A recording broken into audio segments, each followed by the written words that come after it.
All right, so we're out here in Elizabethtown. We're wrapping up a metal roof here. It was a shingle tear off on this unit. Over here on this little shed, we had a wood shake tear off.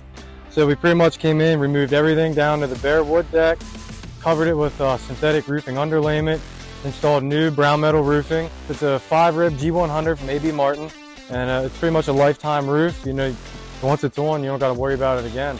Shingle roofs don't last quite as long as a metal roof, and it's a lot more moving.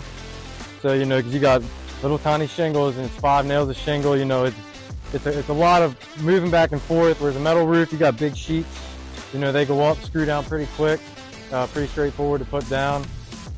But pretty easy job, straightforward, and we're just wrapping everything up now.